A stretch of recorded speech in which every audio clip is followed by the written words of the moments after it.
Hello guys, ഇന്ന് ഞങ്ങൾ ഹോസ്റ്റലിൽ കെറ്റിലൊരു സോയ ചങ്ക്സ് കറി ഉണ്ടാക്കാൻ പോണേണേ. അപ്പോൾ അതെ, കറിക്ക് ആവശ്യമായ സവാളയും തക്കാളിയൊക്കെ ഞങ്ങളിവിടെ അരിഞ്ഞു വെച്ചിട്ടുണ്ടായിരുന്നു.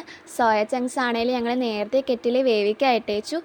ഇപ്പോൾ അതൊരു വെന്ത് കിട്ടിയിട്ടുണ്ട്. നമുക്കിനി അതൊരു പാത്രത്തിലേക്ക് മാറ്റി വയ്ക്കാവേ. ഇനിയാണ് അടുത്ത ടാസ്ക്. ഈ കെറ്റിലാണെങ്കിൽ ഭയങ്കര പാടാണെന്ന് വഴറ്റിയെടുക്കാൻ. അതുകൊണ്ട് നമ്മൾ എപ്പോഴും ചെയ്യുന്ന ഒരു എളുപ്പ വഴിയാണ് കുറച്ച് ഉപ്പും മഞ്ഞൾപ്പൊടിയും ഈ സവാളയും തക്കാളിയും വെള്ളത്തിലേക്കിട്ട് വേവിച്ചെടുക്കും. അതാകുമ്പോൾ വെള്ളത്തിൽ കിടന്ന് വെന്തോളും. ആ സമയത്തിന് ഞങ്ങൾ സോയ ചങ്ക്സ് ചെറുതാക്കി അരിഞ്ഞെടുക്കുന്നുണ്ട്. ഇനി സവാളയും തക്കാളിയും വെന്തെന്ന് ഉറപ്പായതിന് ശേഷം ആവശ്യത്തിന് വേണ്ട പൊടികൾ ഇട്ട് കൊടുക്കുക. മല്ലിപ്പൊടി, ഗരം മസാല, മുളക് പൊടി. ഞങ്ങളാണെങ്കിൽ ആദ്യമേ ഇടേണ്ട ജിഞ്ചർ ഗാർലിക് പേസ്റ്റ് ഇടാൻ മറന്നുപോയി, അതും കൂടി ഇട്ട് കൊടുക്കണുണ്ട്. ഇനി അരിഞ്ഞ് വെച്ചിരിക്കുന്ന സോയ ചങ്ക്സും കൂടി ഇട്ട് കൊടുക്കാം. അപ്പോൾ അതെ, ഞങ്ങളാണെങ്കിലേ പോരായി വന്ന പൊടികളും കൂടി ആവശ്യത്തിന് ഇട്ട് കൊടുത്ത് കുറച്ച് എണ്ണയും കൂടി തൂവി കൊടുക്കണുണ്ട്. അപ്പം ഞങ്ങളുടെ കെറ്റിലെ സോയ ചങ്ക്സ് കറി ഇവിടെ സെറ്റായിട്ടുണ്ട്. ഇനി ഞങ്ങൾ പോയി കഴിക്കട്ടെ ഗൈസ്. നിങ്ങളിത് ട്രൈ ചെയ്ത് നോക്കണേ. ബായ്.